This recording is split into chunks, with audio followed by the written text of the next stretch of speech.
संस्कृत को हिंदू धर्म की प्राचीनतम भाषा माना जाता है। यह देव भाषा भी कहलाती है क्योंकि हिंदू देवी देवताओं द्वारा इसे संवाद और संचार के कार्य के लिए प्रयुक्त किया जाता था। इसके बाद इंडो आर्यों ने भी संचार और संवाद के साधन के रूप में इस भाषा का प्रयोग किया। जैन धर्म, बौद्ध धर्म और सिख धर्म में भी संस्कृत भाषा का फलक काफी व्यापक रहा है।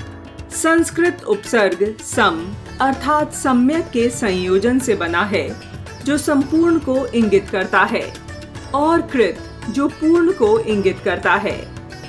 आज भी पवित्र ग्रंथों और भजनों को पढ़ने में इसका व्यापक रूप से उपयोग किया जाता है। लेकिन दुर्भाग्य से आज यह भाषा बोलने वालों की संख्या बहुत ही कम रह गई है। एक बड़ा वर्ग तो आज संस्कृत न ही बोलता है और न ही पढ़ सकता है।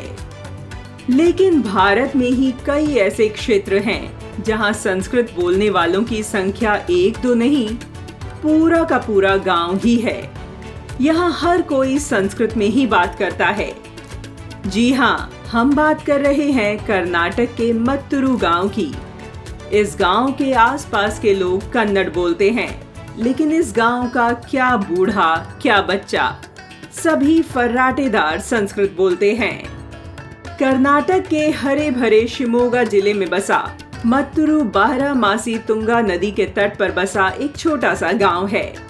मत्तूर के ग्रामीण जो वैदिक जीवन शैली का नेतृत्व करते हैं, वह रोजाना प्राचीन ग्रंथों का जाप करते हैं और संस्कृत में बातचीत करते हैं।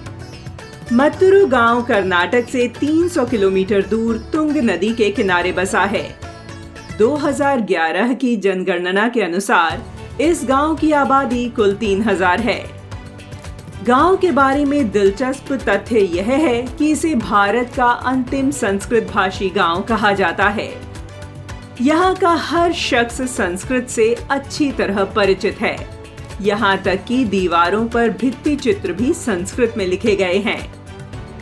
गांव में संस्कृत भाषा के प्रति लोगों के लगाव के बारे में स्थानीय लोग बताते हैं कि आज से लगभग 42 वर्ष पूर्व 1981 में संस्कृत के प्रचार प्रसार के लिए गठित संस्था संस्कृत भारती ने मत्तुरु में 10 दिवसीय कार्यशाला का आयोजन किया था। इसमें पड़ोसी उडुपी में पेजावर मठ के संत सहित कई प्रमुख हस्तियों ने भाग लिया। जब संत ने संस्कृत को संरक्षित करने के लिए मत्तुरु में गांव वालों के उत्साह को देखा, तो उन्होंने तुरंत संस्कृत भाषा को अपनाने की गुजारिश की, जिसे स्थानीय लोगों ने दिल से स्वीकार कर लिया। मत्तूर एक कृषि प्रधान गांव है जो धान और सुपारी की खेती करता है। दक्षिण के इस गांव में प्रवेश करते ही आपको एक अलग सा अनुभव होगा। गांव वालों की वेशभूषा देखकर ही आपको लगेगा जैसे कि आप पूर्व समय में आ गए हैं। गांव के लोगों ने सिर्फ पहनावे को ही नहीं, बल्कि दुनिया की प्राचीन सभ्यता और भाषा को आज तक सहेजे रखा है। पर ऐसा नहीं है कि यहाँ के लोग अंग्रेजी या हिंदी नहीं जानते। वह संस्कृत का हिंदी और अंग्रेजी में अच्छा अनुवाद भी कर सकते हैं।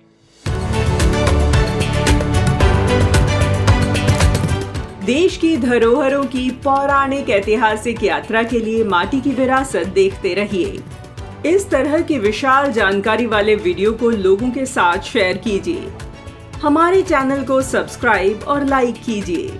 ऐसी ही गौरवशाली विरासतों को खंगालते हुए अगले एपिसोड में एक नई जानकारी के साथ हम आपके सामने फिर आएंगे।